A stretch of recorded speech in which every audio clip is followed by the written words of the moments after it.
जिम्मेवारी के होने चाहिए। ये हमारी आन बान शान है। आज आप डिफ्लेक्ट करने के लिए संस्थाएं सारी बर्बाद कर दी थी, अब फौज बची थी, फौज की आड़ में इलेक्शन लड़ोगे?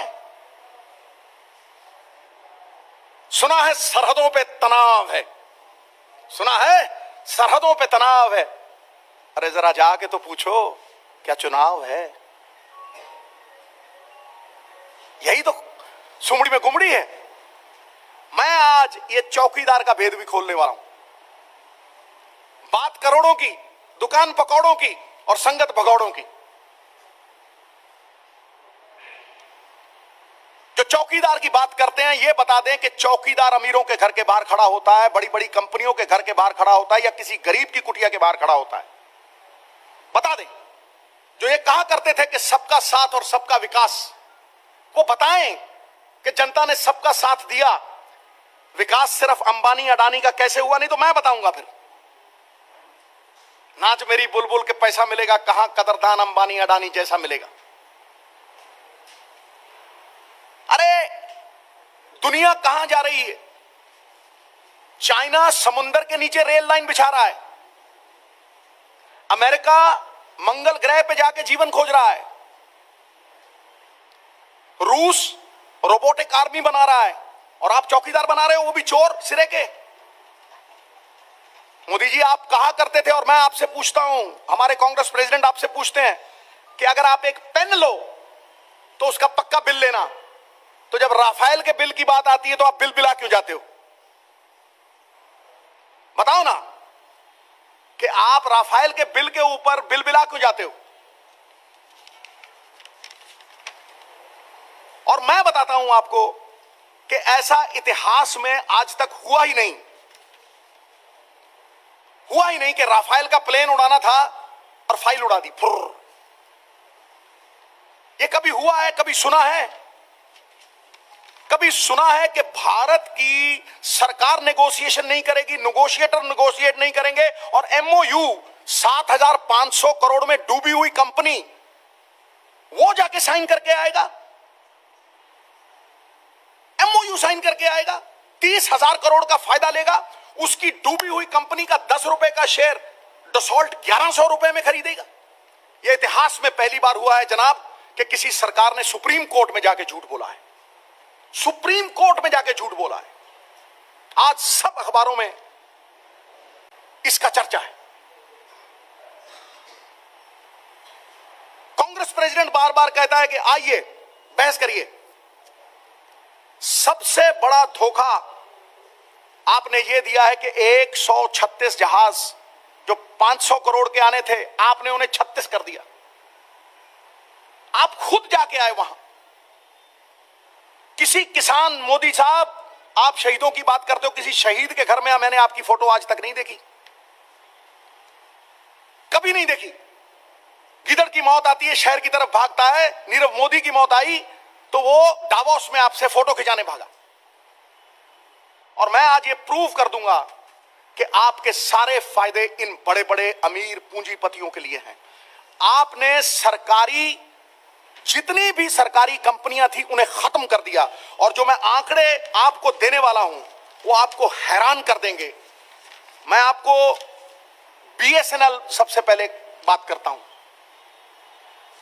आज तक मैंने ऐसा प्रधानमंत्री नहीं देखा जो जियो दंदना के साथ, दंदनादन के साथ एडवर्टाइजमेंट कर रहा हो, और जो हमारी सरकारी बीएसएनएल है वो 8,000 करोड़ के सालाना घाटे में जाए, और जियो एक साल में 900 करोड़ रुपया कमाए।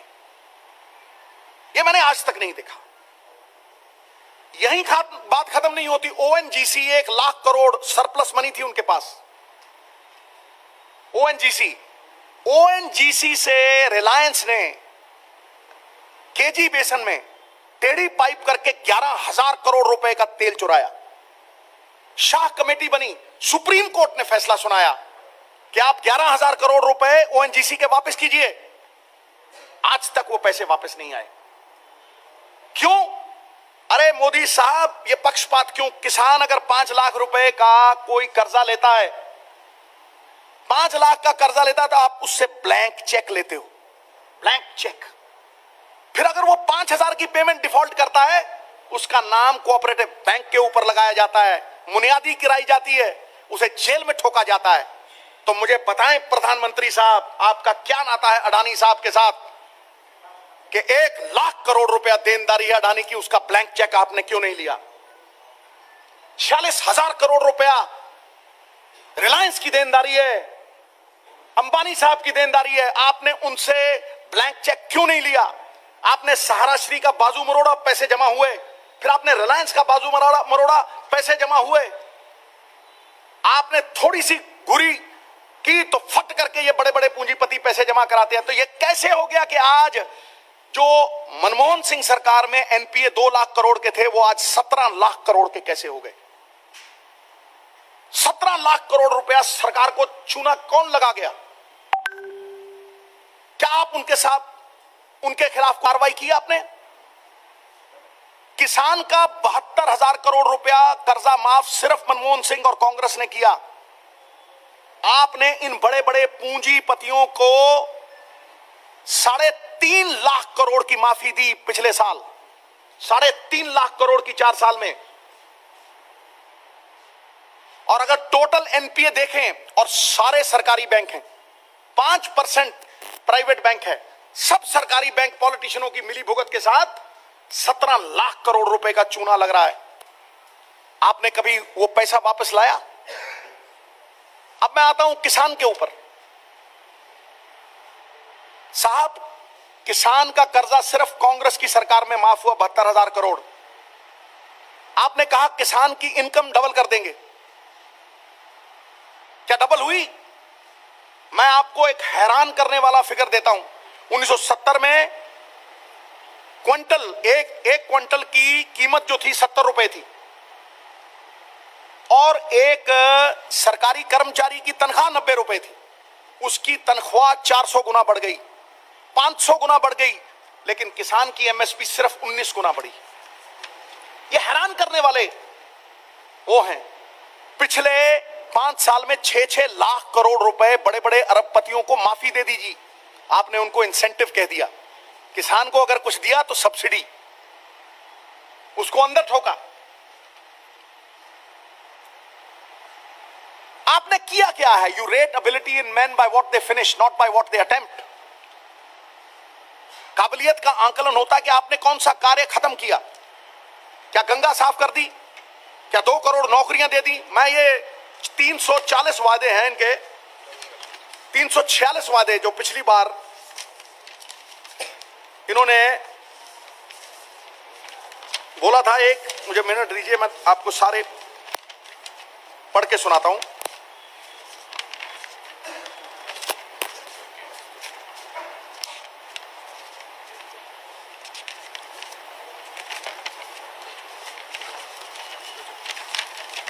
सॉरी, हाँ, ये 2014 में जो बीजेपी ने 346 संकल्प लिए थे, 346 संकल्प, उसमें गंगा साफ, 15 लाख आपकी जेब में, 1 rank 1 pension, bullet train, Swaminathan report लागू की जाएगी, लोकपाल बिल, 2 करोड़ नौकरियां, घोटालेबाजों को जेल भेजा जाएगा, किसी के पास काला धन मिला उसे अंदर किया जाएगा। एक भी चीज आपने पूरी की हो तो जुम्मा दो, एक भी चीज। और आप नेशनल सिक्योरिटी की बात करते हो। मैं पूछना चाहता हूं, 1999 में कंधार में कौन छोड़ के आया था अजहर मसूद को? कौन छोड़ के आया था? आप बात करते हो, आप बात करते हो। और मुझे यह समझाओ कि 1700 आतंकी हमले हुए आपके कार्यकाल में, विच इज द हाईएस्ट। 8 जवान शहीद हुए थे 2010 में, आज 61 हुए हैं, हाईएस्ट। आपने क्या किया इसे कंट्रोल करने के लिए? क्या यह सिक्योरिटी इंटेलिजेंस फेलियर नहीं है कि 250 किलो आरडीएक्स जाके एक कॉन्वॉय में लगता है? क्या यह इंटेलिजेंस फेलियर नहीं है? उसके आगे कोई ट्रैकर नहीं था? क्या यह इंटेलिजेंस फेलियर नहीं है? डीजीपी ने कहा सीआरपीएफ के एयरलिफ्ट कर लो, सस्ता पड़ेगा। जवानों को एयरलिफ्ट कर लो। आप जब आपका कॉन्वॉय जाता है तो बवाल मच जाता है, चक्का जाम हो जाता है।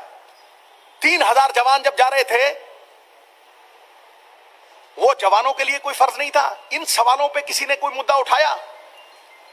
लेकिन क्योंकि आपको इन मुद्दों से भागना है, इन मुद्दों से डिफ्लेक्ट करना है, इसलिए आप बात ये करते हो, झुठलाते हो। मैं आपको एक डंके की चोट पे बात कहता हूं कि पहले जब आतंकी हमले होते थे, और इसको ध्यान से सुनना, पहले जब आतंकी हमले होते थे तो इस्तीफे मांगे जाते थे।